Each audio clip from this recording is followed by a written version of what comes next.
Featured guests are the best minds about elections in the Philippines. We have a sitting spokesperson of the Comelec, who is fast becoming the face of the Comelec. I was told by the Comelec reporters, and a former Comelec commissioner who are joining us today about the forthcoming or next month's barangay district elections.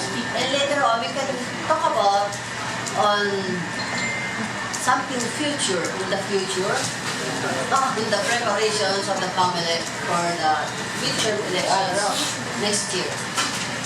Actually, the two gentlemen that we have here today need no further introduction. And as we always do in our Kapihan, we ask our guests to give their opening statements. First of all, I just would like to make a random introduction. We would like to introduce to you Comelec spokesperson James Jimenez and former Comelec commissioner Gregorio Larrazabal. Okay. Sir, thank you. Magandang umaga po at maraming salamat, Marichu. Thank you for this opportunity to appear in your forum again. Sa ngayon po, alam naman ninyo na ongoing ang ating filing of certificates of candidacy. So yan po yung pinakamalaking item sa agenda ng Comelec talaga. At the same time, ina-anticipate natin na magiging medyo mas busy pa tayo over the coming few days kasi patapos na nga yung period na yan. And then after that, immediately after that, start na ng campaign period. So, yun po muna ang pinagkakaabalahan natin, pero hindi nawawala sa isip ng Comelec, katulad ng nabanggit ni Marichu, yung paghahanda para sa 2019 election. So we can talk about that too. Marichu, thank you very much for having me here. We're going to have the barangay and SK elections is coming May 14th. And it's really important to participate in the process. We'll be electing about 671,000 officials, both in the barangay and SK. So these people are your first line in government. May problema, you don't go to the mayor, you don't go to the governor, you go to the barangay officials. So they are very important in the development. So I hope people understand that. Okay. Actually, we have Sana Martin, Undersecretary Martin Villo for the Barangay Affairs of the DILG. But he was someone that comes from the OIC Eduardo Ano. And since he is not around, I would like to ask the first question on this very, walang sabi sa isip ko eh. When he announced yesterday, which came out today in the newspapers, he announced something that the DILG will go after 31,000, more than 31,000 barangays for not forming the anti-drug council. And I know for a fact, mayroong Comelec resolution barring any movements in the election period. That's a violation agad.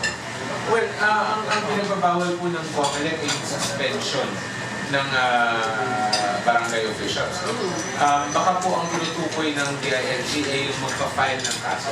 Wala namang problema sa pagpa-file ng kaso. The reason I think it's what they're referring to is yung filing ng kaso dahil na-i-announce na rin yan ni Undersecretary Jonathan Malaya nung nag-press call kami, I think last week, no? Na ang isa sa mga plano talaga ng DILG is to file the appropriate cases against any barangay official. Where? Hindi ko alam kung sa prosecutorial service. Parang, again, it's a criminal case that they're filing. Yun ang pagkakaintindi ko dyan. Pero ang alam ko, wala pa namang actual suspension, which, again, would be something that the Comelec will want to look into kung sakali, kasi nga, meron tayong prohibition. Diba? May Comelec resolution, barring suspension, or and here comes the DILG Yusuf of Barangay announcing na almost, there are only 32,000 barangays, diba?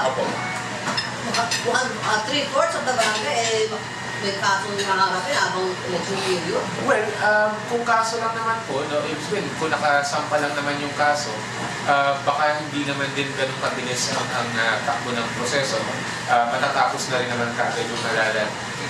Kung if you're going to put it in the context of our election calendar, yung ating halalan is less than a month away.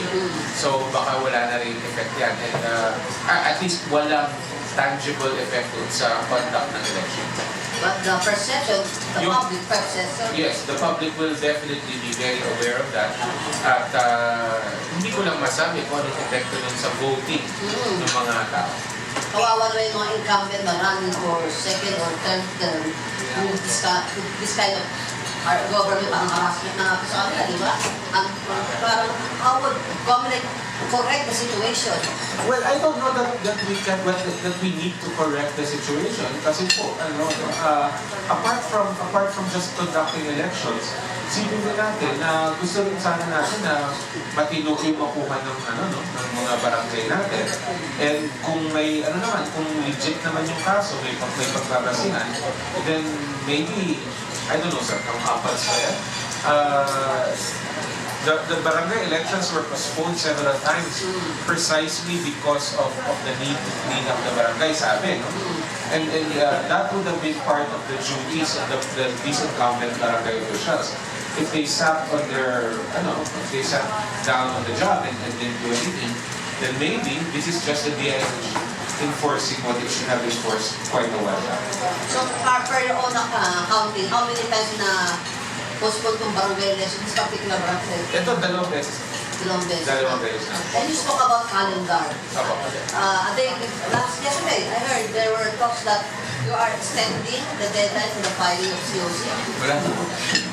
Wala tayong extension. So it will end this Saturday? It will end on Friday. Friday? Oo, Friday. April 20. Wala pa tayong ina-announce or sa tingin ko balak na mag-postpone, na mag-extend ng ating filing. So as of now, as we speak, April 20, ang last day of filing of certificates of candidacy, ang ating office hours ay still 8 in the morning until 5 in the afternoon. And so far, how many have filed from your company? Wow. So far po, I think we're already more than 100,000 filers. No, but that's small, ma'am. Small? Oo, considering na ang available positions, malaki. How many? It's about 671,168 positions. Because of the Kagawad Council and the SK Council, kasama na yun. Kasi that's about 260 plus it's about 263,000 ang kagawad positions po. Both in SK and the barangay. Tapos yung sa barangay chairman at sa SK chairman, about 41,900. So if you're looking at 41,948, just to be precise, barangay positions. That's double kasi barangay ng SK, chairman ng SK and chairman ng barangay. So 41,948. And then 293,636 kagawad positions. So, times 2 na naman kasi SK and barangay. So, ganyan po marami yung positions. Now, even assuming na dalawa lang ang tumakbo per position, lampas-lampas po tayo sa 100,000 candidates. So, medyo, bagaman sinasabi natin, na hindi naman exactly naging matumal yung profile since Saturday, marami pang maidadagdag sa darating na 3 araw. Kasi di ba para ma-record yung nationwide. I think what other Comelec officers are doing now is they're scheduling the filing. Meaning, per se, like one municipality, okay, parang kay 1, 2, 3, 4, 5, Monday kayo mag-file. Parang kay 6, 7, 8, 9, 10, Tuesday kayo. So they schedule the filing now. So there's more order in the processing of the COCs. Just imagine, as compared to walang allocated schedule for the candidates, everybody files on the last day. So that's a good process developed by Comelec. So, James. Yes, ma'am. So, pag speaking of the calendar, But sa Saturday, start na ng campaign. Opo. Di ba? Sa May 4. May 4 ang start ng campaign. In the meanwhile, anong gagawin naman ng final COC? Anong next move? Comelec will do the ba yung ginagawa dati na mga candidates, susunod pa yung mga candidates? Magkakaroon po ng evaluation. Basically, ganito po, no? Pagkatapos ng filing ng certificates of candidacy, yung mga certificates of candidacy na i-final, idadalhin po yan dito sa central. Central? Oo. Tapos yung central, dito tayo mag-evaluate ng mga COC. How can you do it? Ano po? Brute force, no? Talagang mamanuhin yan isa-isa. Kailangan po matapos natin yan within the 2 weeks. Kasi maglalabas ng official list of candidates. Oo nga. Oo. So yun ngayon ang magiging basihan Babalik yung sa para malaman kung sino yung tatakbo. official na ano. Opo. Kasi syempre, meron tayong titingnan kung sino dyan kung baka yung final na COC kulang or merong mali dun sa COC. Ay, mga 3-term na. May mga 3-term yeah. So, I was wondering, how can you do it? Do you have a centralized data system? hindi po. Meron tayong information patungkol halimbawa sa third-termers. Meron tayo niyan. Oo. At the same time, tumatanggap din tayo siyempre ng mga reklamo ng publiko tungkol sa eligibility ng mga nag-file ng application. Centralized lahat dyan? Yes, ma'am. Wow. Dito sa Oo. kasi baka describe niya yan. But what happens is that the EO already makes a recommendation or has inputs already. The election officer. The election officer already has inputs kasi when you file, they know naman the situation on the ground. So, kasama na yan. It will speed up the process. You know what? Why I was reminded to invite Goyo here? Sir, can I call you Goyo? Because I was reading that Twitter yesterday, and he raised a very valid point. And given the monstrosity of the you are saying brute force, Goyo tweeted yesterday, the barangay elections taking place next month. The commissioners, is there someone minding the store? Who's in charge? Who's in charge? Kasi right now, there are only 4 There are 4 more. out of the 7-month commission. Yes. Ikaw magsabi ng iyong research. Normally, in every electoral exercise, there's somebody in charge. It's either the chairman or if not, the NBank designates a commissioner in charge to oversee the whole process. Now, there are commissioners who take care of a specific aspect, for example, shipping or printing, but there has to be somebody in charge. In the automated elections, we have the steering committee head, but the chairman is still there. For example, in 2010, Chairman Melo was in charge of the elections, but we still help him. There has to be somebody that you can talk to on a daily basis to make decisions right there and then. And kasi in elections, sometimes it's touch and go. You cannot wait for everybody to just gather the room and make a collective decision. There has to be a point. Yes, there has to be a point person that not only provides leadership but direction. Direction can be provided by the NBank as a policy, but leadership there has to be one there. Can you answer that, James? Meron po, sa ngayon, ang ating commissioners, 4 po yan. Ang acting chairman natin ay si acting chairman Alvareño. And halos araw-araw naman po nag-meeting ang acting chairman natin at yung ating project management office. Yung project management office natin, sila yung may operational oversight doon sa mga preparasyon para sa halalan. And that one meets every day, constantly. No? Kumbaga po ang naging sistema natin ngayon is that everyone in the field, all of the committees that are functioning, printing, shipping, allocation, etc., lahat yan nagre-report sa PMO. And then yung PMO, headed by Director Chupisco Elasco, no, of our Election and Barangay Affairs Department. So talagang, kumbaga, wheelhouse niya talaga ito. So, sino appoint man? Siya po. Siya yung point. Not a commissioner. Pero he reports to the acting chairman. Kay acting chairman Alvareño. And then, every week, meron tayong unbank session. And then, kapag merong especially urgent matters, nagpapa-special unbank po sila. No? Ang pressure po talaga dito is the fact na kailangan palaging available yung mga commissioners. Tama na sila eh. Oo. And then, ang ginawa po nila, yung commissioners, they essentially divided up the country into particular areas where they exercise oversight. So, hindi ko lang masasabi po kung ano yung specific area na naka-assign kanino, because that's a way of protecting the commissioners from the undue pressures, di ba? So, pero meron po tayong ganong klaseng assignment para hindi naman mangyari na yung concerns ng any particular place or region ay walang champion. And that's brought up every week. So, bagaman hindi po ganun ka-obvious or hindi ganun ka-apparent, that system is in place right now. And the reason that's possible is because yung barangay elections po, medyo matagal na natin talagang pinaghahandaan. So we've had enough time to actually prepare this kind of systems for it. Twice na nga na-postpone.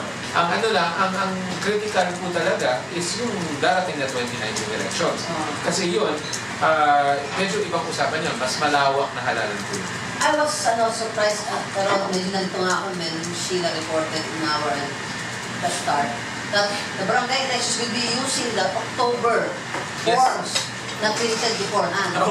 So, paano yun? Yung talaga gagamitin? Yun po gagamitin. Meron kaming resolution na nagsasabi na yung materials na in-print natin noong 2017 for the October 2017 elections, yun din po ang gagamitin natin ngayon. Ang pagkakaiba lamang yung petsa na makikita ninyo sa ilalim ng pangalan ng halalan.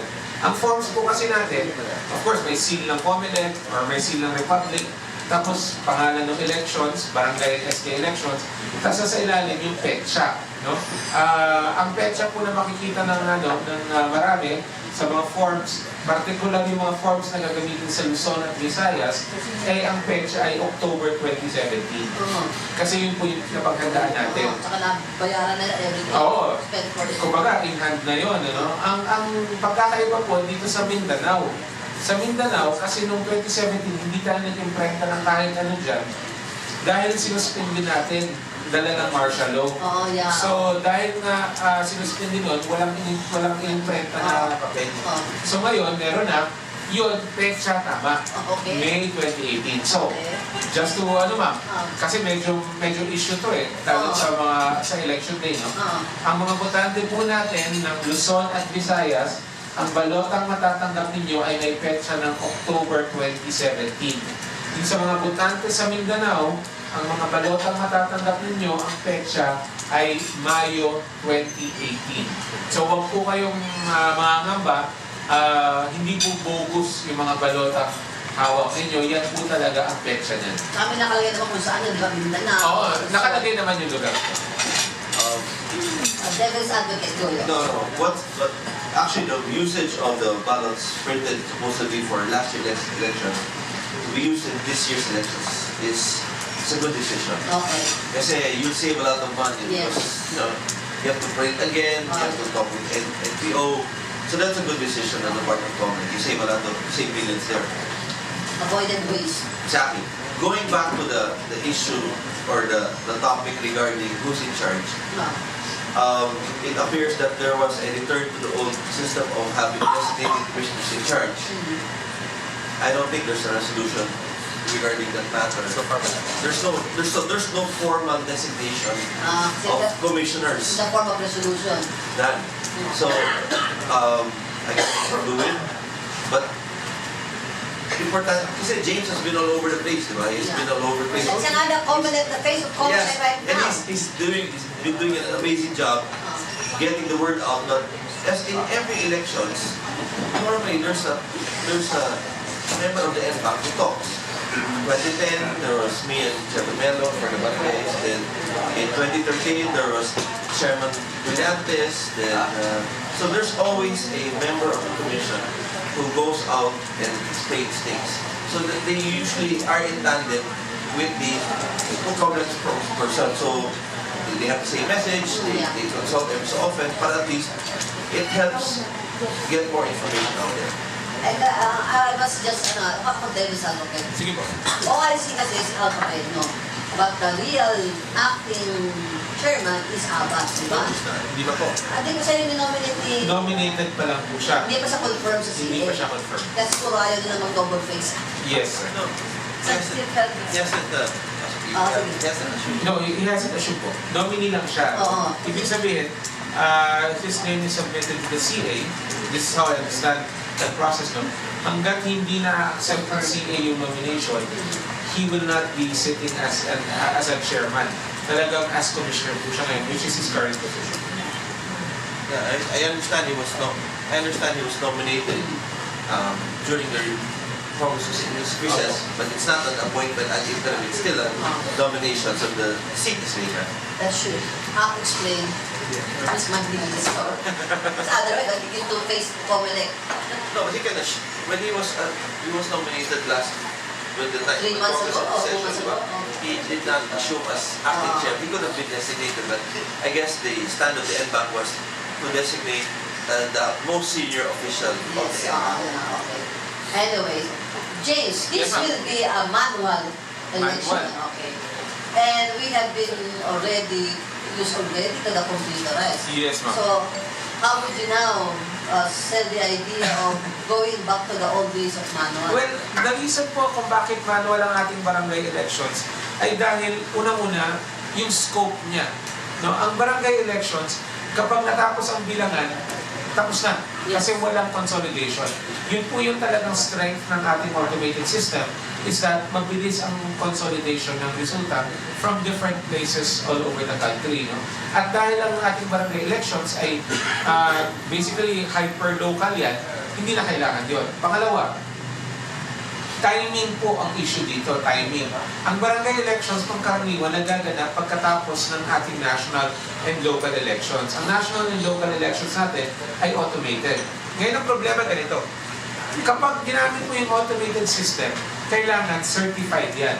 Kailangan sertipikahan ng independent third-party evaluator. No? Yung certification process takes up to 8 months. 6 to 8 months. So, kapag nag-certify ka magpapa-certify ka ng system para sa automated elections, para sa barangay, hindi aabot yung certification. Darating na yung halalan. So, kung yung dalawang factors na yun, number 1, hindi ganun ka-necessary.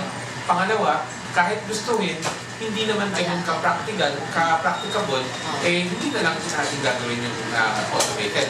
Ngayon, Ma'am Ichu, ang komplikasyon dito ganito. Sa tagal-tagal na natin na-postpone ito, medyo kulang sa experience ngayon yung karamihan ng first-time voters. It will be a very novel experience for them to go into a manual election on several levels. No?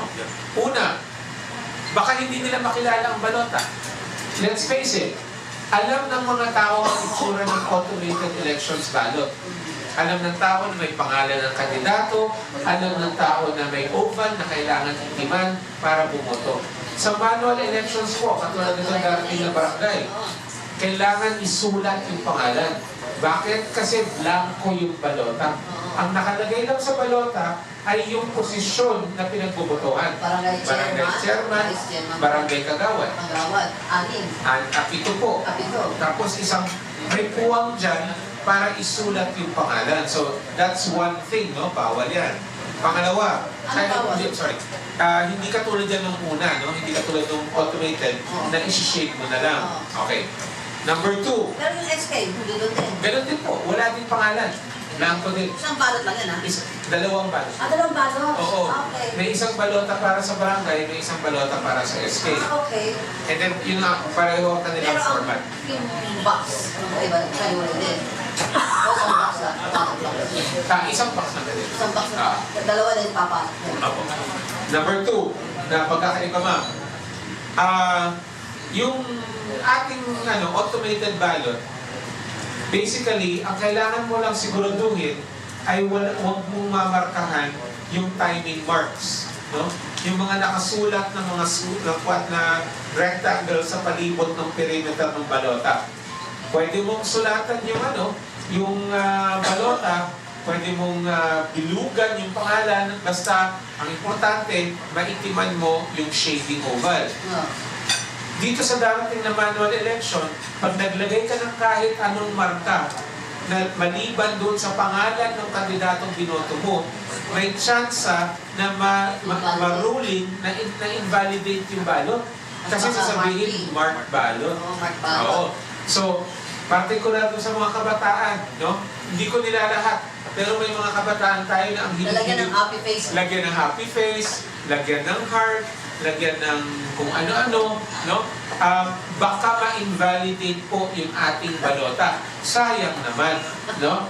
At pangatlo, doon sa automated elections, yung balota doon, dahil nga pre-printed yung pangalan, very minimal ang possibility na magkamali ng intent, ng interpretasyon ng boto. Obviously, kung gusto mong iboto si Juan de la Cruz, tapos walang marka yung pangalan ni Juan de la Cruz, hindi mo siya binoto. Diba? Kung may boto yung pangalan ni Juan de la Cruz, may itim yung oval, obviously, siya yun. Ang problema ko sa mano-mano, ang bawat isang boto, ini-interpret pa. Kapag ng taga-bilang. Kapag ang pangalan na inilagay ay katumbas ng pangalan sa official list of candidates, walang problema. Juan de la Cruz sa official list of candidates, Juan de la Cruz sa balota, malinis, malinaw. Ang problema man, paano kung yung bansag ang nilagay? At yung bansag ay hindi nakalagay sa COC ng kandidato. Magkakamali ngayon ang interpretasyon niyan, no? Pangalawang example niya, mas stray lang po. Stray vote yun, so hindi bibilangin. No? Another problem there is, paano pag magkakaapelido? Kung may tatlong de la Cruz na tumatakbo sa isang posisyon, no? Pare-pareho na de la Cruz, iba-iba naman ang pangalan. So, Juan, Mario, Tomas, halimbawa, sa automated ballot, piliin mo lang yung tama. Pero kapag sa manual election, ilagay mo ng de la Cruz, sinong de la Cruz ngayon ang tinutukoy mo? Lalo't kung may tatlong de la Cruz na tumatakbo o dalawa. Isa lang talaga de la Cruz. Kung isa lang, okay lang yun. Oo. Ang problema dyan to sa multiple na kapangalan, what if yung isa dyan incumbent pa? So ikaw, kunwari, supporter ka ni Juan de la Cruz, pero may incumbent na si Tomas de la Cruz, kahit na de la Cruz ang iboto mo, kahit sabihin ka mag-anak mo pa si Juan de la Cruz, kung de la Cruz lang ang nilagay mo, automatic yan kay Tomas. Kasi incumbent si Tomas. So yun yung tawag na rule of the, equity of the incumbent. So marami po mga ganyang klaseng aspeto yung manual. Kung hindi legible ang pang-writing, subject to interpretation. Yan ang pinakamadugo sa lahat. Yan po ang dahilan kung bakit maraming guro na originally in-approach natin ang nag-beg off sa pagiging Board of Election Tellers. Kasi alam nila na sila ang mag-i-interpret ng mga questionable votes. At kapag sila ang mag-i-interpret ng questionable votes, sila ang kapulan ng pressure. No? So isa po yan sa mga benepisyo talaga ng automated elections. So how do you address the teachers yung nag-back out? For the nation, para sa bayan, yung mga eventually naman po na punuan naman natin yung requirement natin ng mga guro. So yung ayaw talaga. Pero yung mga nandiyan, tinitraining na lang natin ng maayos para equipped sila to rule correctly. Wala tayong magagawa doon sa pressure. If a candidate loses, talagang there is a chance na baka pagbunto na niya ng galit yung mga nagkasa ng balota. But that's something that kumaga, part yan ng hazards ng election service. Pero do you have the manpower na? Meron naman. Meron na tayo. How many teachers? Teachers na, no? Apo, teachers. Meron po tayong 177 plus precincts, so times 3 po yan kasi tatlong BET na tatlong miyembro ng Board of Election Tellers. Pero ang chair yung teacher. Well, chair has to be a teacher, but the rest, preference pa rin natin teacher. Pero ano yung tatlong BET is teacher, barangay, Hindi, yung BET po yan. Iba yung canvassers. Diba sir, yung canvassers, hindi kailangan teacher lahat. Representatives na yan ng local, no? Pero yung mismong barangay Board of Election Tellers, yung nagpapatakbo ng halala, teachers po lahat yan. Teka, Board of Election. Sir, Ikaw na, sir. Okay, mas alam niya, sorry. Basically, first, we have to inform the people that they have to read Comelec Resolution 10211. This is the general instructions for the Electoral Board on how to run elections in the precinct. Now, what Director Jimenez said was very important. This will be the first time we'll have manual elections in a long time. So what happens is that there's a situation where not only the voters will have to get used to voting manual, but the teachers, even the new members of the electoral board, will have to reacquaint themselves in the appreciation of ballots. Like Dr. Jimenez said earlier, you have to understand everything, incumbent rule. You have to understand intent rule. You have to, intent is, if that's the intent of the voter, for example, if I vote for a candidate for barangay captain, but I put his or her name on the first line for Tagawan, but there is no other candidate for Tagawan with that same name, that's the intent of the voter. Ah, okay. Counted in the... Counted yan. The sound side rule, for example, the voter might not write my name legibly or correctly, but if you look at it, it sounds like my name, so it can be counted like mine. It can be counted. How do you call it? Sounds like. Sounds like. Bakit di mo na read like? Bakit sounds like? Kasi isa-sound out ko yan. So, okay, for sounds example, like. it sounds like Like my name. my name, so that's counted. So, you know, barangay elections is very heated, as the statistics will show. And, you know, if a teacher does not, or a electoral board member does not reacquaint him or herself with those rules, it may cause confusion. So that's something that has to be looked at. Yung board of, yung sa tatlo. Electoral board na lang. Electoral board. Electoral board. Sila yung magtatali, di ba? Yes, but in some barangays, you have only one precinct. But in some, like for example, Barangay Commonwealth or Barangay Pantasa in Quezon City, you have thousands of voters, di ba? So those different precincts will be brought to the canvassing boards na for them. Centralized ng canvassing, hindi ka precinct? No, you count the votes per precinct. Remember, for example, in Barangay Commonwealth, that's one barangay with thousands of voters. So there's not only one clustered precinct. There's not only one precinct. Clustered. Yeah, so you have to bring it all together into the canvassing board for them to canvass all the votes. But in some barangays, you have just one barangay, one precinct. So, So, when the polling ends at 5 p.m., right there and there, start na mag-counting. And that very same day, lalabas din results.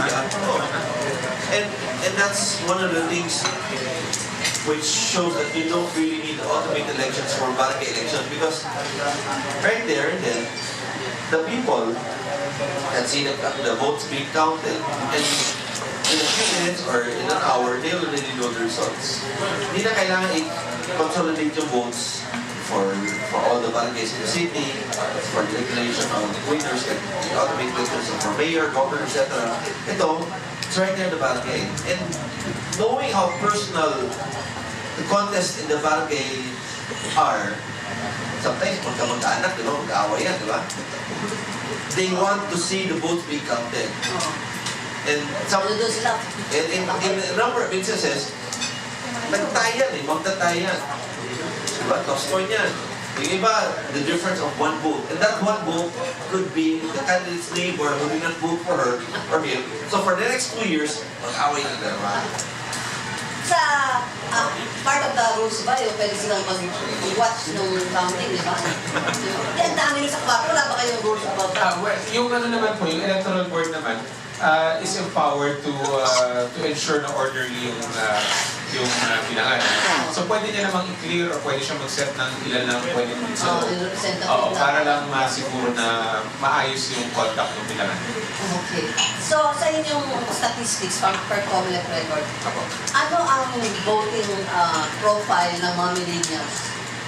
Sabi mo yung concern mo kasi for the first time sila ma-expose sa manual. Opo. Sa ngayon po, we expect about 20.6 million SK voters. Yan. Millennials yan. Millennials yan. 20.6 million. Kasama dyan yung mga 15 to 17 years old. Ah, 15 to 17. pwede na siya mag-vote sa SK. Pwede na yan bumoto po, no? Pero sa barangay, Sa barangay, hindi. di sa pwede. Oo, so ulitin ko lang ma'am, ang Okay. SK or Katipunan ng Kabataan, yan po yung electorate ng SK, yan yung boboto sa SK. Oo. Yan ay mula edad 15 taon gulang hanggang 30 taong gulang. 15 to 30, mahaba.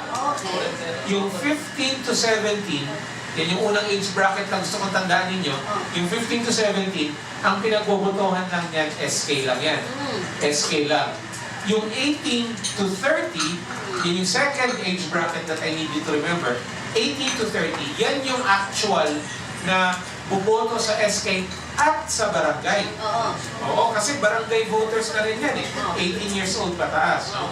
And then the third bracket that needs to be remembered is 18 to 24. Sino naman yung 18 to 24? Yun naman po yung mga miyembro ng Katipunan ng Kabataan na pwedeng kumandidato. Ah. Okay? So ulitin na rin. Okay. 15 to 30 ang SK. 15 to 17, buboto yan sa SK elections lang. 18 to 30, buboto yan sa barangay at sa SK elections. And then yung 18 to 24, kandidato. Pwede tumakbo. No? So yun po yung ating yung kabulugan tungkol sa age sa SK. So yan po yung profile natin ng millennials. Ganyan kalaki sila.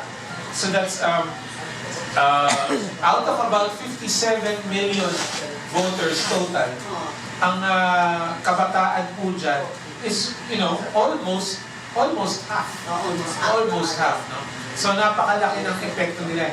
So, isipin nyo na lang kung ganyang klaseng activation ang makikita natin sa isang national and local elections, talagang magbabago ang profile ng ating elected officials.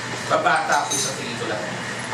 Question, how would the board of Electoral board. Electoral board determine the 15 to 30 na who can vote for both SK and barangay? Di ba meron naman registration yan, di ba? Nakalagay po yan sa list of So voters. magkano pa sila magko-compute ng age? Kasi Hindi po.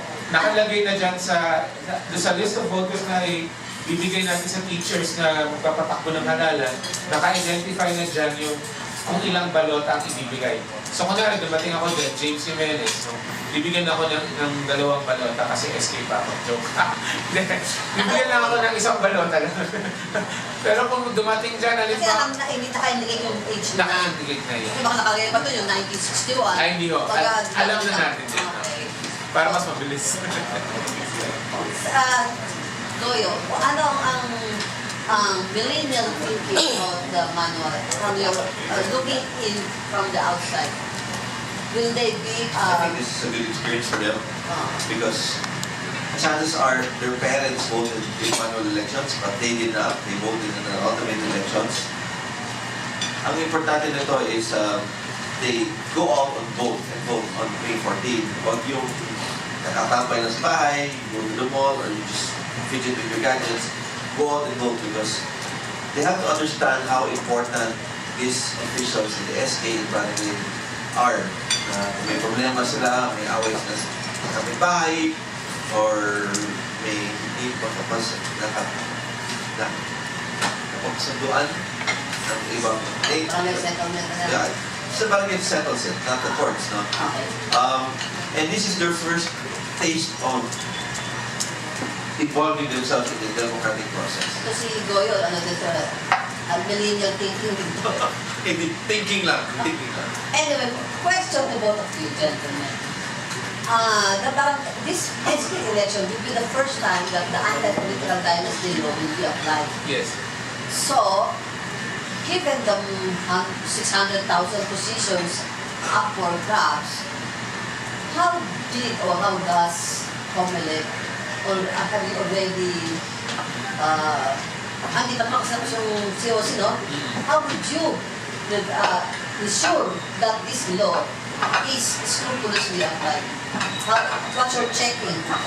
Ang pinaka-importante po dito na yung pinaka-linchpin strategy natin dito ay yung mismong COC. Yung COC, kailangan under oath yan. So nire-require natin yung kandidato na manumpa na wala siyang kamag-anak. No? We think for the most part, for the vast majority, magiging magiging deterrent doon sa mga gusto tumakbo na may kamag-anak. Pero we're still assuming na magkakaroon ng magsusubok na people will try to lie on their COCs. So yan po, yung mga outliers na yan na magpapalusot, ang paraan natin dyan is of course doon sa evaluation natin. No? Kapag mayroong nagreklamo tungkol sa kanila, pwede natin i-flag yan or pina-flag ng EO yan, particular kung kilala sa lugar na magkakapatid o magkakamag-anak, ipa-flag yan para pagdating sa evaluation, doon mahaharap yan. Sa registration pa lang. Sa registration, sa filing pa lang. Hindi, sa evaluation ng COC. Oo. Pero na-i-file ko kailangan yan. What also is happening now is, like you mentioned earlier, Comelec has a new innovation na the filing should be scheduled. Like, for example, one barangay will be on this date, the next barangay will be on that date, and the following day. So all the candidates for one barangay will file on the same day. So, kung kayo mag-file, alam nyo na, yan, si kamag-anak ko, kamag-anak yan, or anak ng barangay captain yan, yan parang bisto na agad. So that's also one of the good things about having candidates in one barangay file together. Okay. That's one thing. But I was just trying to imagine sinasabi ni James na 600,000 yung mga tapos they have only 2 weeks to examine the COC. You have to do it proactively. People have to understand that it's not only the job and duty of Comelec, it's also the duty of the voters themselves and the candidates to check kung qualified ba talaga yung kandidato or related yan sa barangay captain or barangay government. So right there and then, you can stop or prevent it from happening. So you have to take a proactive approach to that. And ma'am, dagdag ko lang, no? Pagdating naman ng data sa Comelec dito sa Central, hindi naman exactly yan, Rob. No? Naproseso na rin yan ng mga field officials natin kasi sa kanila naman magagawa. Let's shift to the last 15 minutes for sa midterm elections. How is now the Comelec doing in its preparations for the midterm elections? I know that you have already awarded to Smartmatic yung so na po tayo, na-activate na natin yung option to purchase natin. So ngayon po, naghahanda na tayo ng mga testing natin doon sa mga equipment na gagamitin natin. Hindi pa ganun ka 100% yung pag-push dyan kasi nga siyempre kailangan natin i-focus muna dito sa barangay elections. Pero hindi rin malaki yung slowdown. But basically, hindi lang siya number 1 priority. But it's ongoing. So, tinitest natin yung hardware, tinitest natin yung software, and then papasok tayo sa ballot design. Siguro, after na ng barangay elections, kasi after ng barangay elections, we can assume na magkakaroon tayo ng registration ulit. Okay. Magre-resume siguro kahit naman, sir, ilan pa ba? Mga 1 or 2 months baka magkasya pa, no? Kasi kailangan by the end of this year, dapat sarado na rin yung registration. Pangkaraniwan, October yan. So, we will do that for a bit and then tatapusin natin yung ballot design. At the same time, start na natin yung education phase ng elections. Ang maganda dito, ma'am, yung ating makinang gagamitin, nagamit na natin dati. So a lot of the preparations are basically just refreshing what was done. How would the SOTO privilege space affect the whole preparation process? Ma'am, I don't want to speak ahead of... Kasi magkakaroon ng JCOC meeting po Joint Congressional Oversight Committee. Alam ko may nakaschedule na JCOC that will be brought up to it before it. So that might be the best time to answer after that JCOC meeting. Ang sa akin lang, kung ano lang yung ginagawa namin ngayon. Kasi hindi rin naman pwedeng wala kami ginagawa. Goyo? Have concerns about the 2019 elections? Nakalista na nga? No. Goyo, Mr. for Barangay. backgrounders, you are not connected with... I am I'm an election lawyer. I'm counsel for NPC. National People's Coalition. Coalition. So they got me as external counsel in Davao. I still help Comelec, you have concerns. Yeah. But that's just, wala. Side, at the side. Pro bono yun. For the love of patria. Because I always believe that no matter what your position is, no matter if you're in Comelec or outside Comelec, you have a duty to involve yourself in the electoral process. This doesn't mean just because I'm no longer in Comelec, I shouldn't care. Yeah. In fact, I should care because I was in Comelec and I know the problems. Yung the first election, automated election. Yes. Ikaw yung face of the Comelec nun. Kayo yung PJ. Kayo yung dalawang tandem nun. Yes, exactly. And I understand how it's important to get the word out, how important it is to get media involved and get more information out as much as possible. So, when you prepare for elections, you have to take a look at everything. And there will be good things and there will be bad things. There will be things that Comelec will be doing ahead of schedule. There are things that Comelec might be falling behind. So it's a duty of everyone to point out to Comelec maybe some things you think can be improved. That's not for yourself, but rather for Comelec, which will benefit everybody. So the 2019 elections, I think I'll talk with James. And yeah, so there are some concerns in 2019 elections.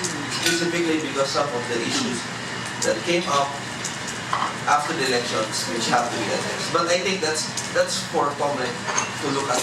Then if no action is taken, then can May panahon pa pa makorek. time's running short. But time's running short. Oo nga ba? But I think there is still time. But as I look at it, as I studied it, medyo this for the next quarter will be crucial. For preparation. Yes. Na hindi pwede further delay. Yes. Okay. Ito for James to, kasi I don't there's the ongoing pen about the shading, the South American. Hindi na visualize ang shading. The other app says they should stick with the 25% previously allowed by law or by Comelec na acceptable yun sa ano. And now, there's a sudden change of the 50%. It's not possible without violating the law. Diba nasa Comelec resolution is set on law. Meron pong order ang PET to refrain from discussing that. So, hindi ako pwede mag-discuss yan. In fact, na-show cause na nga yung mga dalawang You're not a party naman doon, di ba? Comelec po, government official. So, Kasama sa order. kasama kami sa order. So, Ay, background. ibibigay ko na lang po kay ex-commissioner ko. Sige. Kasi siya yung may punta Previously, di ba, dati 25% inalaw niya yung shading. Okay. And I think Where did that 50% shading na requirement come on? taking the cue from Dr. Jimenez, it would be premature at this point in time to comment on that because first you have to wait for both parties to file their respective manifestations or comments regarding this issue. Then you have to study what was the steps taken by Comelec regarding the appreciation of the votes. No, whatever I say now, the bet might take it against them. That I might be cited in contempt. yes. Baka pangunahan ko yung bet. So I would rather just wait for both parties to file their specific manifestations or comments regarding this issue. But you are not a lawyer to any of the party. No. It's FBC ka eh. No, even if I take clients as I think politicians. I have clients, but in this particular case, I specifically did not involve myself with any of the parties. Primarily because if I say something, I don't want it to be considered as biased for either party. Kasi during your time, 25% na allowed na yung shading, di ba? Again, we don't want to preempt the bet. However, I think that should be studied. And I'm sure they're studying it. So we have, this will be the fourth time that we're gonna be using the Smartmatic automated election system. Yes, 2010, 2013, 2016, 2019. 2019. So are we in the right direction or do we need some corrections? I think by then, corrections. but by the fourth time you've run automated elections in the Philippines, There's no stopping na the wheels. no, it should be a breeze. You should be able to do it even while half awake. Diba? It should be a breeze because the first automated elections that was the hardest. No, kasi region na yan. Exactly, that was the hardest. So as you progress, Kayo yun, di ba kayo yun? yes, kami. But wala na ako doon, obviously. As you progress, this is like driving a car. Your first gear, you go slow. In your second gear, you can go faster. Pag third gear, wala ka na, you should be in the highway na. Fourth, wala na, you should be coasting along. You should be cruising already. You can't have the same speed in the fourth gear as the first gear, diba? Precisely, you should already have enough experience to run things much smoother.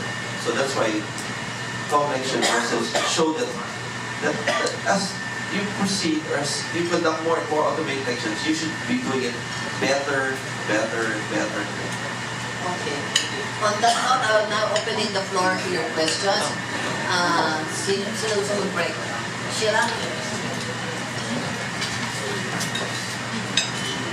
You mentioned that you need around or almost 600,000 teachers. So far, ilan na yung confirmed, committed to serve voluntarily, and magkano yung compensation and assistance? Ilalabas pa lang namin yung announcement tungkol sa compensation next week. No, kasi pina-finalize yung MOA with DepEd patungkol dyan. Hindi pa final. Pero I think one thing that I am fairly sure of is that ang magiging compensation nila, of course, will be based on the days of service that they will render. So, How much na? well, hindi pa namin na-finalize yung amount. But, Then, you we'll have the announce- budget for that. You have the budget naman. Yes, ma'am. Kaya hindi ko rin masabi kung ilan yung gagawin. Kasi yung budget natin, kumbaga, carry over lang yan from the previous postponement. Oo nga pala. Pero mas malaki pa, posibleng na. Kasi merong per diem, merong yung honorarium po kasama yan. Pero hindi ko lang mabigay yung exact amount. Higher ba daw? Increase daw. Kasi mas number, mas mahirap. And ilan na yung committed, confirmed? If I'm not mistaken, buo na yung complement natin ng teachers. No?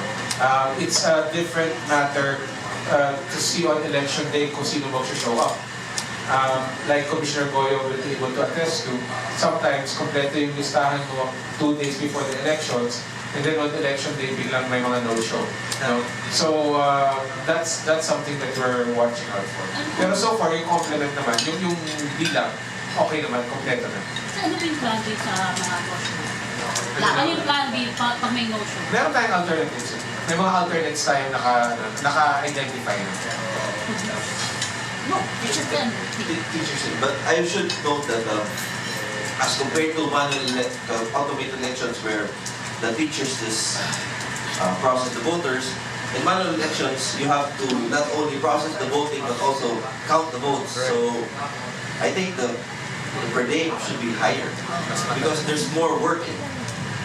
They end the voting at 5, but they might end a few hours after, as compared to automated elections, where after you vote, you generate ERs, you're done. This one is you have to count. And No, I think, sir, I think ang per diem, merong fixed rate ang per diem based on civil service rule. I think, but I think we can augment na lang what is given. I think that will be So, taken. may kaso yung mga hindi mag-a-appear at election. Liability. Liability. We'll find out. No? Kasi dahil sa election service reform act, voluntary ang ang service eh. So we'll have to find, since first time natin implement yan, tingnan natin kung ano mag-impact. This will be the first time na SK Barangay election synchronized. No, ma'am. No, ma'am. Good morning po, Basic Affairs. Magandang umaga po. One area of concern is the flying voters. Now, ang background ko kasi, I've been voting since 1974. Never missed an election.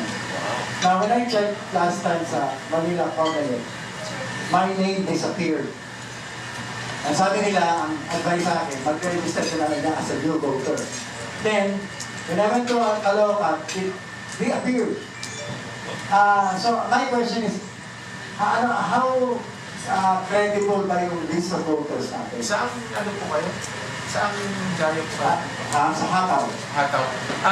Ang kinikwento niyo pong sitwasyon, kayo ay botante ng Maynila, tapos nawala kayo sa listahan ng Maynila, at bigla kayong sumulpot sa listahan ng Caloocan?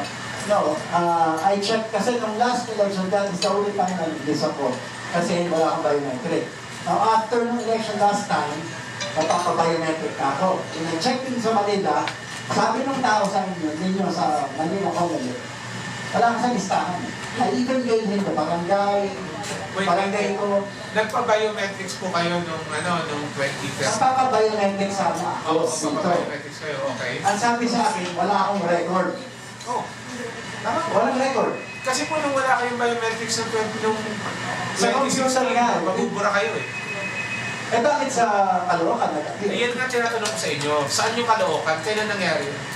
Nung siguro a week after, I went to Caloocan kasi magpaparegister na ako para doon ako Ayun naman po, ulitin natin po, no? Sabi nyo, botante kayo ng Maynila. Tapos nawala kayo sa Maynila. Pero umapir kayo sa Caloocan. Registered still in Manila. Yun ang nasa computer ng Caloocan. Comelec. Nagpunta kayo sa Caloocan, Comelec. Yes. Ang problema lang, hindi kayo rehistrado sa Caloocan. Yes. Okay. So, ang ibig niyo sabihin, nililinaw ko lang. Kasi kung minsan, yung pagkaka-phrase natin ng tanong, mahalaga yan, no? Ang unang banggit niyo sa akin, lumabas kayo sa Caloocan. Kaya ang una kong naisip, sumunpot kayo sa listahan ng Caloocan, hindi pala po yun. Ang sinasabi niyo, lumabas lang doon sa computer ng Caloocan na sa listahan pa rin kayo. Pero Maynila pa rin. Ang posible kong nangyari dyan, hindi updated yung computer na napuntahan niyo sa Comelec. So, sa Caloocan, so that ang nakita niyong record doon ay yung luma. Tandaan po natin, yung ating no bio, no voto campaign, no? Ang epekto po nun, kung wala kayong biometrics, mawawala kayo sa listahan. So kung nag-check kayo sa Maynila at sinabing wala ka sa listahan, ibig sabihin, hindi ka nagpa-biometrics, wala ka sa listahan. Kung pumunta ka sa lumang computer na hindi updated at sumulpot ka pa rin doon, hindi ibig sabihin invalido yung pagkakawala ninyo. Ibig lang sabihin, hindi updated yung computer na chinek nyo. Kaya nga po, nililinaw ko yung tanong ninyo. Kasi hindi malinaw yung pagkakabigkas nyo eh.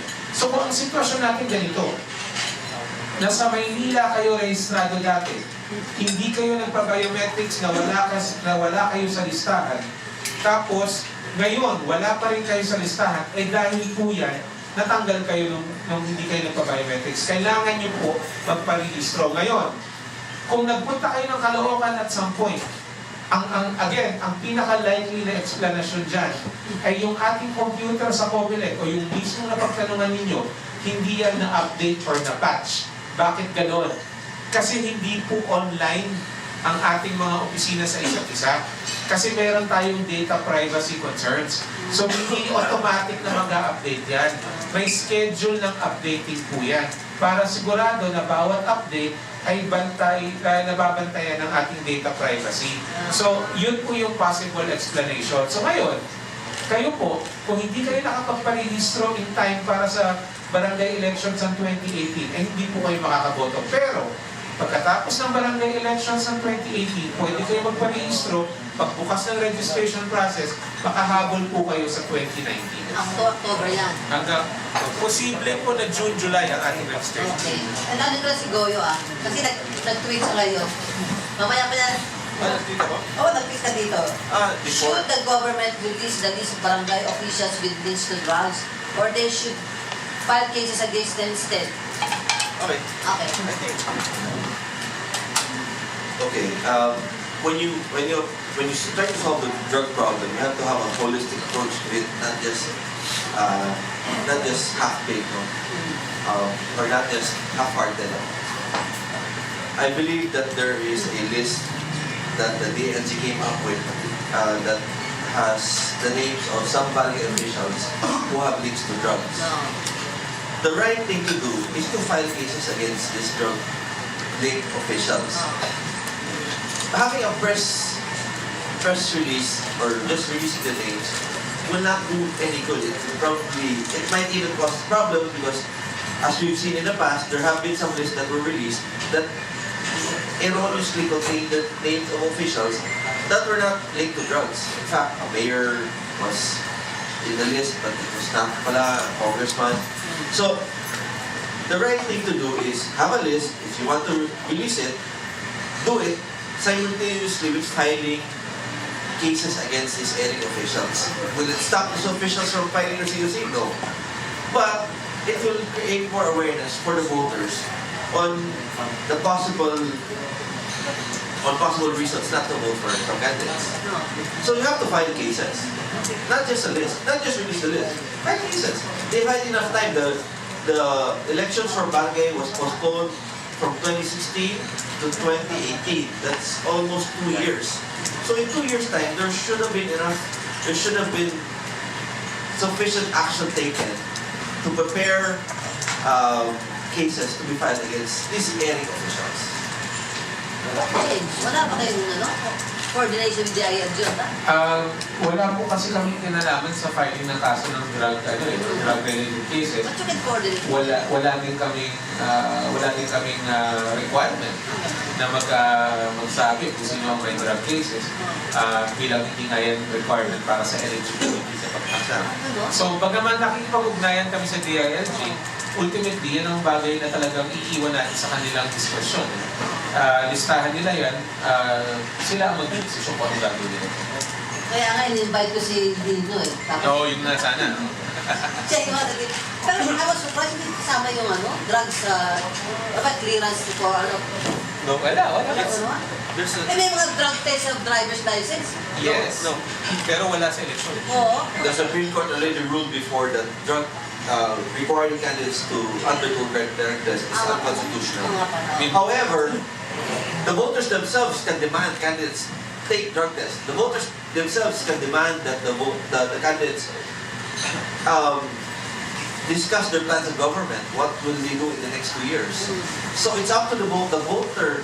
Each individual voter has a say or has a voice in making sure that they get the word out, they get the candidates to do what they want. You say, if the candidate does not discuss his plans of action or plan of government, then don't vote for him. And if the candidate does not have a good plan of government for that barangay for the next 2 years, maybe look at another candidate.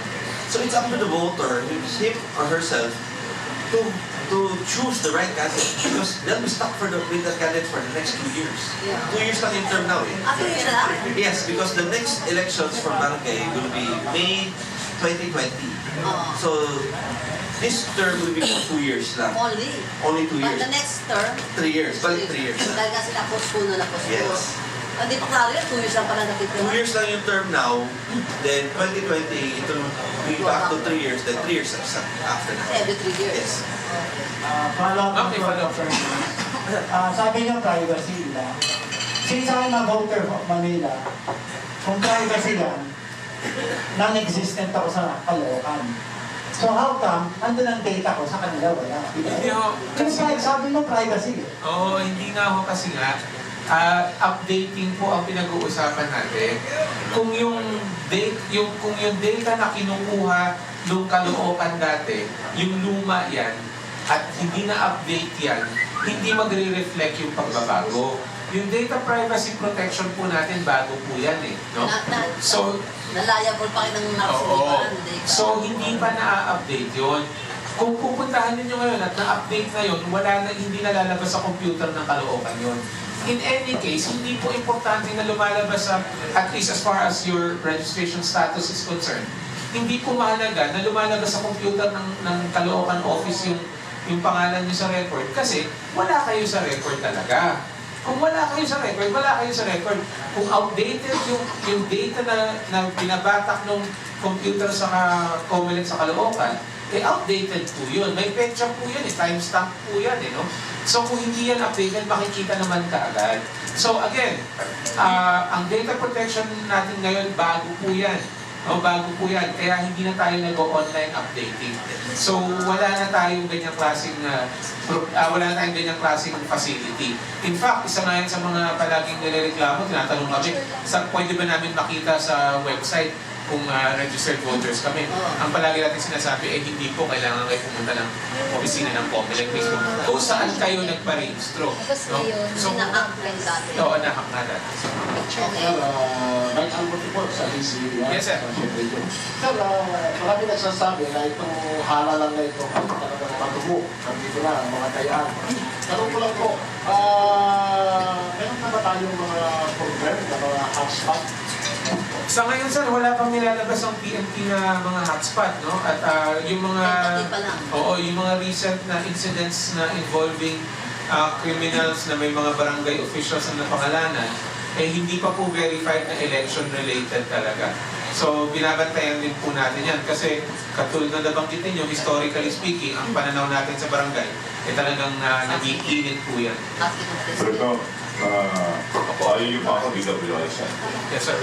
Gano'n maganda yung Comelec na masagka natin yung vote buying dito sa barangay election? Medyo na-foresee po natin na ang vote buying ay isa sa mga magiging crucial na paraan para nagagamitin ng mga politiko para para ma-implementahan yung boto. Patungkol po dyan, kami ay nakikipag-ugnayan sa PNP at AFP para doon sa proseso ng paghuhuli ng mga reported na vote buyers. Pero doon sa pagsasawata or sa paghuhuli ng actual vote buying, ang partner po natin dyan ay yung mga watchdog organizations natin. Sa kanila pwedeng humingi ng tulong yung mga botante na makaka-witness ng vote buying.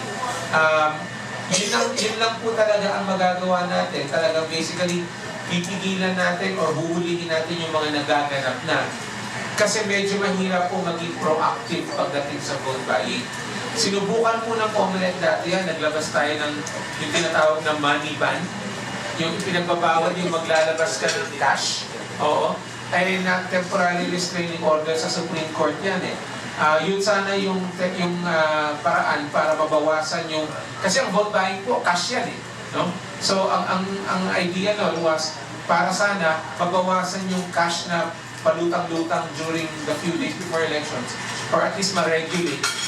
Kaso nga hindi natuloy, sabi ng Korte Suprema at pag-aaralan muna natin yan, hindi naman natin sinubukan ulit, no? So wala tayong proactive means of preventing vote buying. Talagang doon tayo sa detection ng actual commission of the crime. Yung mga kandidato ba, meron pa silang, may ilang bang budget para sa kanila? Gagasusin ng election? Ang sa mga kandidato po, ang kanilang spending limit ay 5 piso bawat botante. 5 piso bawat botante doon sa barangay kung saan sila tumatakbo. May bigay ng t-shirt. Diba ano, dito sa Kapihan, mga binibigay. Mahal, lampas sa 5 piso po yun. Thank you. Salamat po. Yes, Sir Lawrence, ano ko po, Radio Philippines. We understand, sir, na hindi po pwede mag-comment yung Comelec about dun sa mga anomalies sa BB recount. Pero itatanong mo pa rin ako. Okay, sir. Being former commissioners and considered as private person na lang po, may mga reaction po ba kayo sa nangyayaring anomalies sa BB recount ngayon, sir? What anomalies? Sir, for example, sir, yung mga weatherproof na nabasa, yung mga pre-shaded ballots, Appreciated, what else? yung mga ganun, sir.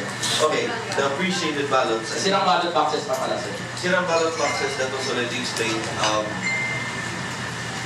There has to be an audit of it. How many ballot boxes nasira, diba? You have to look at it from the point of view of what happened during the custody of the ballot boxes in the particular municipality or city. Custody of the ballot boxes is not in Comelec. Custody of the ballot boxes is the municipal city treasurer. Correct? Ulit. I said that several times.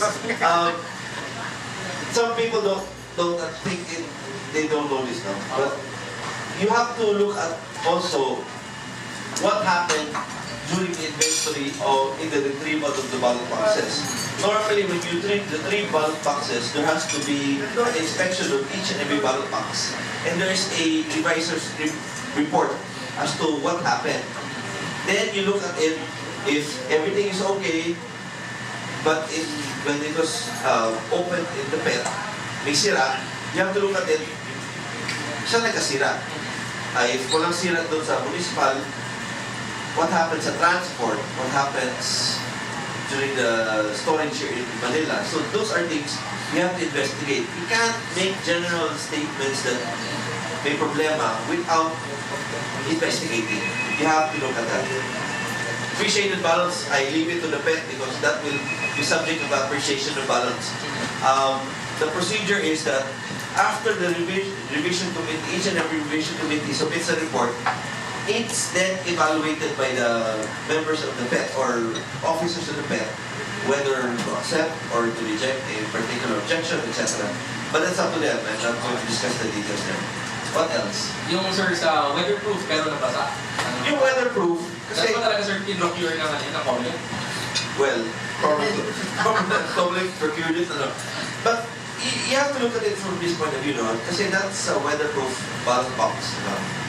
But you look at the top naman kasi there are slots there where you can put in the counting machine. That has to have been properly sealed before it was stored by the municipal city treasurer.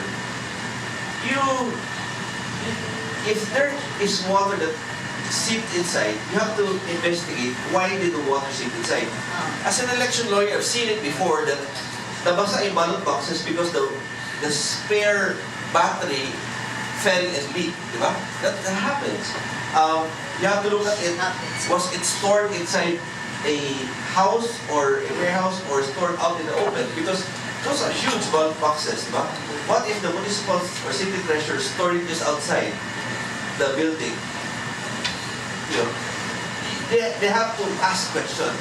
And the person that can best adequately answer these questions is the particular municipal or city treasurer who had custody of those ballot boxes.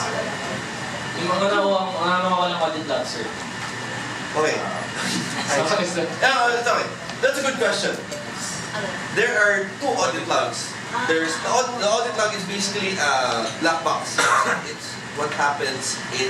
I'm not discussing the details of the case. I'm not discussing. I'm just talking about procedure. Ikaw din discuss about that procedure. Okay. Procedure, huh? It's not. I'm not discussing. Intellectual discussions. I'm talking about the procedure. Okay. The general instructions is that after you end the voting, after you generate the ERs, you print out an audit log. The BI at that time, now it's the electoral board, prints out an audit log. That audit log is then put in a envelope and sealed and given to the election officer. So the hard copy of the audit log is given to the election officer for his custody and safekeeping. The soft copy, which is in the card, the data card, is submitted here to the office in Intramuros. So that's procedure, ha? That's not talking about actual. Maski mabasa kayo, meron naman soft copy. Yeah, so there's a soft copy, there's hard copy.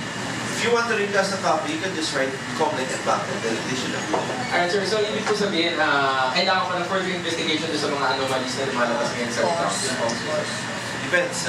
Yeah, if you have questions, generally, if you have questions, you investigate and you ask people concerned or authorized to give answers or who had custody of these documents. Thank you, sir. Sir Jane, good morning. Tanong ko, kailan mo po ba namin makukuha yung aming biometrics yung voter's ID? Kasi 3 years ago, nagpa-register kami sa Comelec, ang dami mo namin sa Tondo, hindi po kami. Pero hanggang ngayon, wala. Wala, hindi na po kami nag-i-imprint ng voter ID.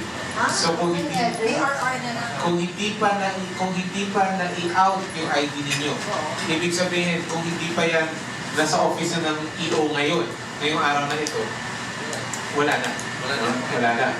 So wala daw siya ID. So tinigil po natin yung printing ng voter ID dahil umaarangkada na po yung national ID. No? So para maiwasan yung duplication, maiwasan yung gastos, tinigil na po yung printing ng voter ID. Para dun sa mga nangangailangan ng identification na nakakonekta sa inyong status as registered voter, pwede po kayo kumuha ng voter certification. Yung voter certification, pwede nyo kunin sa opisina ng Comelec or sa central office. Ang pinakapangkaraniwang gamit po ng voter certification ay sa pagkuha ng passport. Gina Mape, kami nung kinuha kami ng voters ID sa Malacanang panon. Mano pa na Ben Abalos, ako na wala pa ng ID. Ikaw mag-alala, hindi ka nag-isa. Question? Hi, Sir Jay. Yes po. Just like to get a follow-up to the question I asked Sheila on the you said that you have an agreement with DepEd already. Yung measures po to at least fast-track their honorarium kasi every time na may elections, nagre-reklamo ito sa teachers na to under I'll have to ask for your indulgence. Isang press ko na lang yan doon sa pagbigay din ng kung magkano. Kasi tinatapos pa lang yung agreement. And so that will include how much will be given, when it will be given, how it will be given. And then ano yung conditions para ma-withdraw ng teacher yung payment, no? However it's paid. And I think that will be by next week. No? So we will make that announcement. Doon na lang natin pag-usapan para sabay-sabay. Sir, kung may decision na i-end down on the third term of officials if they're going to release it or for public? Hindi pa siya napag-desisyonan, but let's keep in mind that it is the list of the DILG, and basically if they want to post it, then I think that we could. It's the list of what we do have, by the way, is the list of disqualified candidates based on the source. Ma'am, hindi ko kabisa. It's on the website now. I think we released it yesterday lang. No? Sir, perpetually disqualified mo? Naka-indicate doon kung perpetually Why were they disqualified. disqualified? For failure to file a statement of contributions to external multiple times. Yung national yan, hindi barangay. Pero po, kasi yung iba dyan, tatakbo din ng barangay. What? Meron akong kilala. There are officials who are trying to run for barangay. The councilors, they'll slide down to barangay. They can. So sila. Sila daw may patata. Sir James, yung nabanggit dito, Commissioner, na 2 years na lang yung term ng mananalo. So meaning, 2020 may election today. So every year na 18, 19, 20. Hindi ba mahirap yung para sa Comelec? Na yearly na? Well, siguro mahirap. Ayaw nga, magiging year Not to be flip about it, mahirap is irrelevant. No? Kung yun ang schedule ng halalan, yun ang gagawin natin. Oo nga, baling niya. We did that in 2010. We had 2 elections in 1 year. One in May and one in October. And then the following year, And the following, ARP. yes, ARP. So, it can be done. Okay, maybe stop. Hi sir, Christine Iglap po from Jimenez. Officer ng FEL is urging Comelec to require barangay residents to submit their resumes. Are you going to do it? It's already part of the instruction that we have that candidates are requested to submit their platforms of government together with their resumes, Barangay yan? or however you call it, CV, resume. The key there is requested. It's optional. Yes. I don't know that it will be elevated to the level of a mandatory requirement. Yes. Mamaya may tanong yung barangay captain na candidate niya sa likod ng tatago. Pwede na Sir, pwede maliwan po sa Sir. Sir, sa clarify po lang yung sinabi ko kanina na pagkatumakbo yung isang kaso, particularly may decision ng ombudsman. Sakali na tumakbo ito at nanalo, hindi nag-file yung kanyang kalaban, automatic pa hindi mawawala yung kalaban. Sir, ulit. Yung tatakbong may kaso na dinismiss na ng ombudsman, yung kanyang kalaban, sakaling manalo ito, yung may kaso, yung kalaban niya natalo, hindi na ba siya pwedeng maupo kayong wala pa siyang petition, wala pa siyang reklamo? Ang magpapayo na. Wait. Kaya ko na.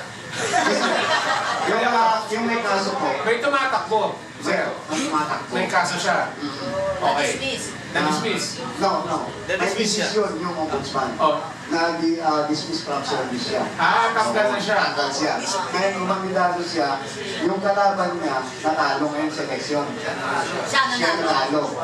May, hindi na siya maupo as chairman. Hindi, kasi Kaya yung may kaso naman siya. Sabi mo na-dismiss na ng ombudsman. Hindi. Dismiss from the service. okay. At conviction. Conviction is a disqualification. So mangyayari doon is Juan was dismissed from service by the ombudsman. As what? Yeah, okay. So, but one of the accessory penalties is perpetual disqualification from holding office, correct? Yes. Or turpitude. So he runs as a barangay captain. Yes. When he runs as a barangay captain, may kalaban siya. So, pero natalo yung kalaban niya. Question mo, pwede bang makaupo yung kalaban? Yes. Kasi disqualified. Hindi. Sorry. Talo. Hindi. Hindi siya, disqualified ba siya? No, yung Kalaban isa, si Juan, yung kalaban, hindi Si disqualified. dismiss, ang tinatawag niya, Question niya, winner. can the opponent of Juan assume office? Kasi disqualification siya. Cancellation. You should have filed a co-warrant case. You should have filed Legal advice na yan, ha? legal attack start na yung counter in time. What happens is that the person obviously is unqualified to run for public office. Yes. Perpetually disqualified siya. So what happens then is Late discovery. the opponent should have filed a proclamation contest against him for cancellation or certificate of candidacy. Sabi, susot tayo kaso. I'm not charging anything. Then, before elections, if the case has not been resolved by Comelec with finality, then the candidate also files a manifestation or motion to declare all votes for that particular unqualified candidate as stray votes. Cancellation of stray votes, diba? If we don't do that, wala kang karapatan kasi you have to establish before the elections that that candidate is unqualified. Ikaw ba yan? Chairman namin kasi natanggal sa dismiss sa kanyang posisyon. Ay, tatakbo. Totoong kaso.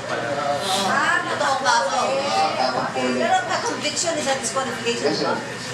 May decision ng ombudsman na dismiss from service. Pero natanggal na siya. Ngayon nalaban siya.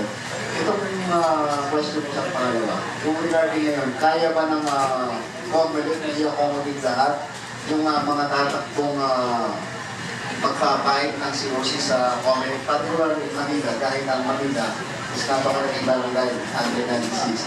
Ngayon ang Comelec, pagdating pa lang ng alas 2, nagka-cut off na sila sa linya.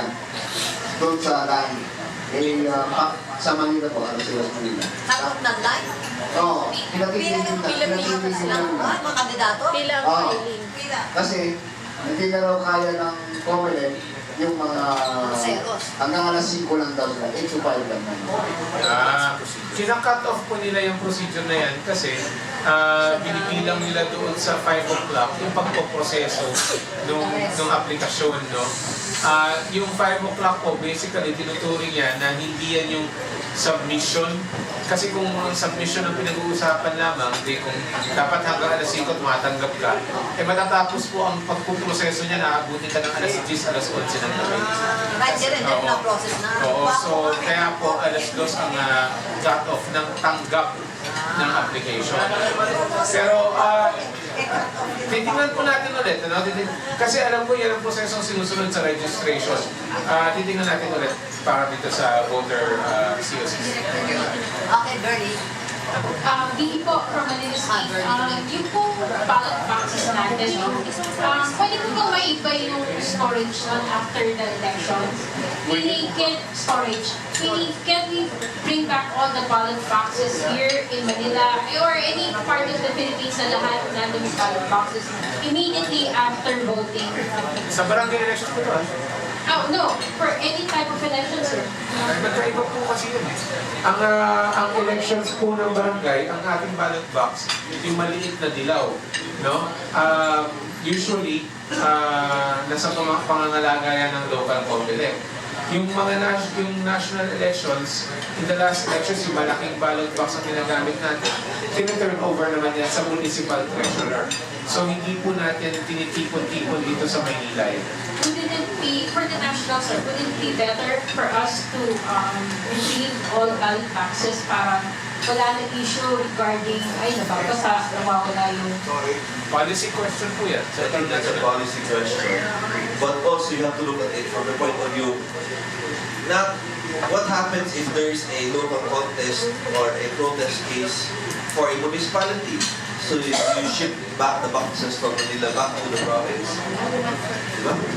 Kasi the boxes are there specifically because it's easy to have custody of that. If you need to submit it to the court, regional trial court or FTC, then pwede yan. If you need to submit it to the HREP, PET or SET, you get it from there. In terms also of storage, medyo mahirap to store all those ballot boxes in one big warehouse here in Manila. Can't we make sure that all municipalities would have a better secure... Then the proper office to talk to is the Office of the Local Government and Finance, who oversees the municipal or city treasurer. Thank you, sir. Pat Santos, Barangay Manila. Trillion. Hindi sir, ito lang. Endorsement yan. Ito lang sir, ayaw kong suligid para mamaya issue sa akin. Yung pagkuha ng watchers, meron mga lumotoy na kandidato, yung mga mangmang, tawagin nila, ang presinto ko na yung pito lang, 7 voting presinto sa isang barangay. Pero yet, hinahire nila, parang tinudyok nila yung tao na nakuha ka namin watcher. So, multiplier yun, may pamilya yun, tapos depende, tapos pinalalabas sila sa community, legal na legal. Ano ba talagang rules sa bawat presinto? How many watchers that can be? Sir, hindi yan mauuwi doon sa ilan ang allowed sa loob ng presinto kasi ina-allow natin ng alternates. Ibig sabihin, i-require natin na isa lang ang watcher mo, pero hindi natin pwedeng pigilan yung tao na magsabi, may karelyebo yan. So, isipin mo dalawa. Pero kung ikaw ay politikong hindi natatakot sa mga ganyang bagay, pwede mong sabihin, hindi kukunin ko lahat ng pwede kong ma-afford at lahat yan tatawagin kong alternate. So yun ang ginagawang strategiya. Diba?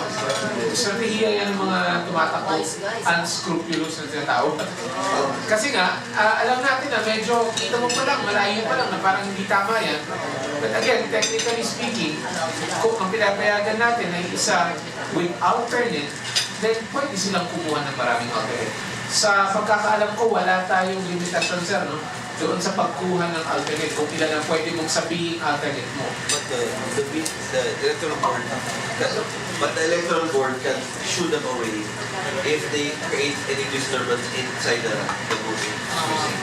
Siya magkocontrol. Ito lang batas na kumuha very strict. Wala, sir. So kung gusto mo kumuha ng maraming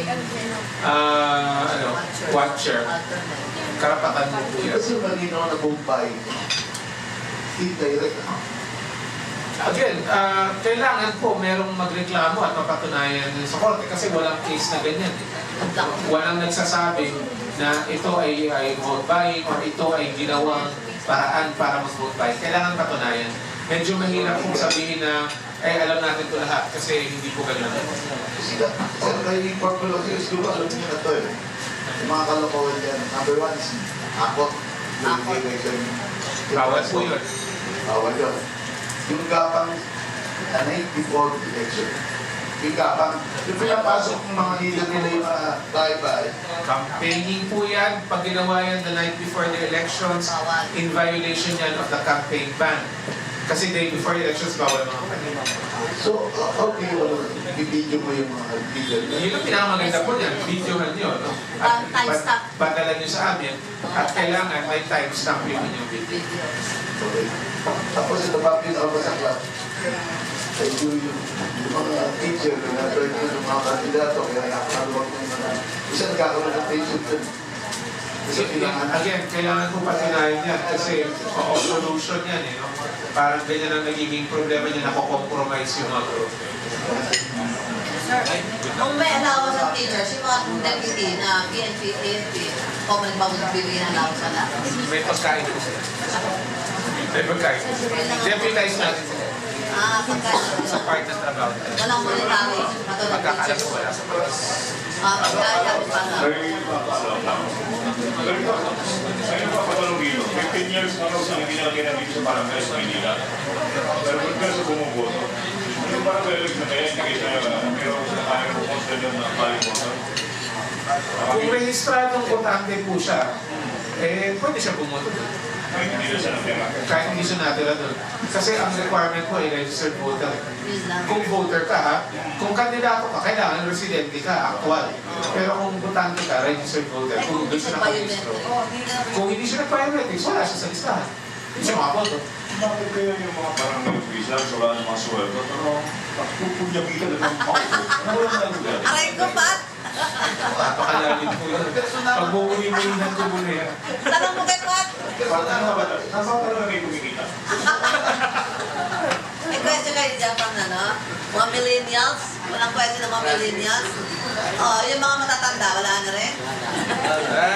Yung sa middle, yung millennials. Si Tina. Tina, midterm ang tawag sa'yo ah. Meron po bang polling place sa Boracay na mga dentro? Sasarado.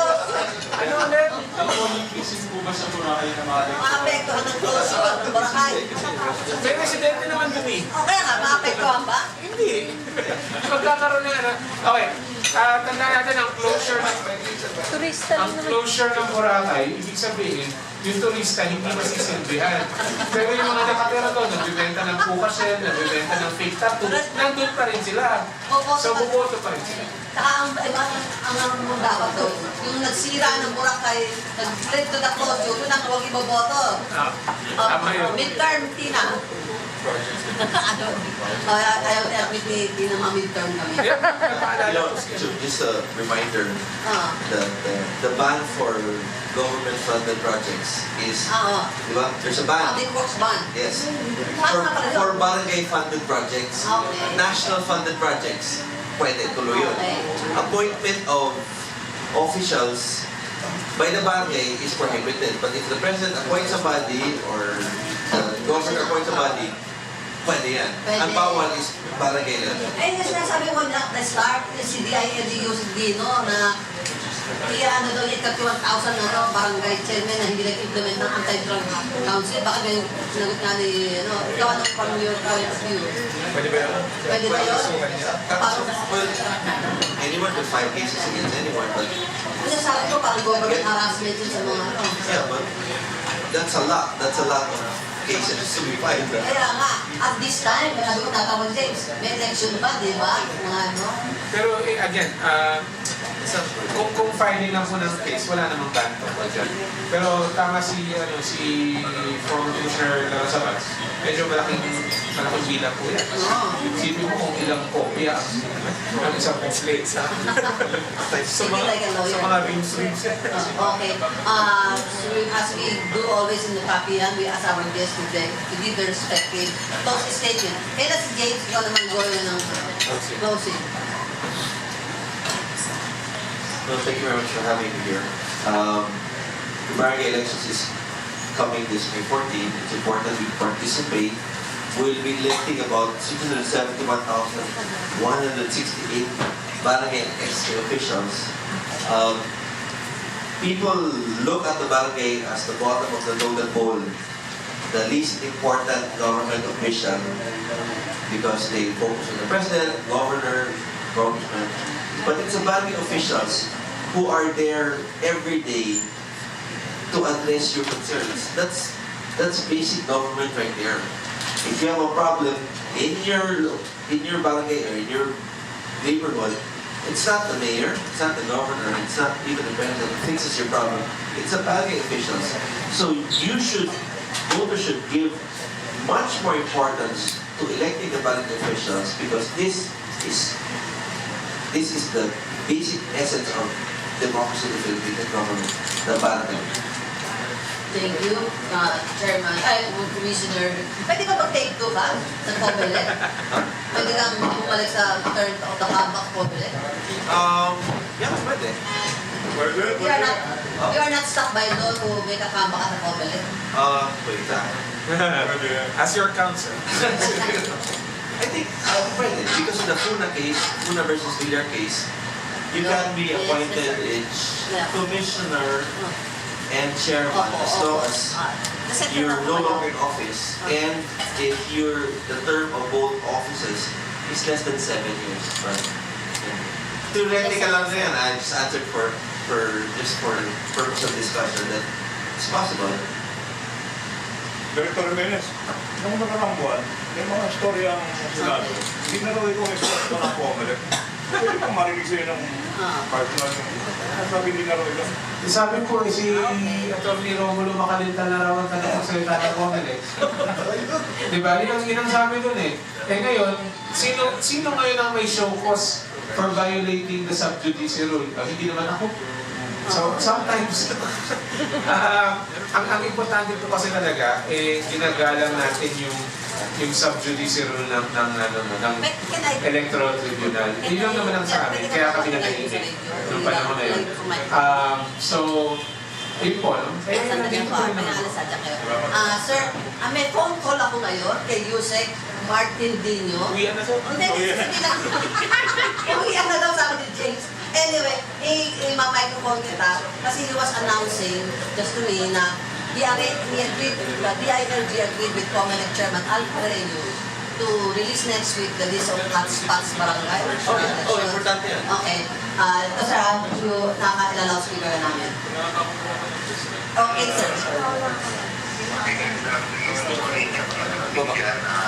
Meron kaming meeting with OIC Gregorio tungkol dito sa election natin at next week yung meeting ay i-identify na natin yung mga hotspot. So, pagka nagkaroon ng kabuluhan sa isang area, pagka may namatay o related sa barangay next day election, i-assess namin and we will declare that area as a hotspot area.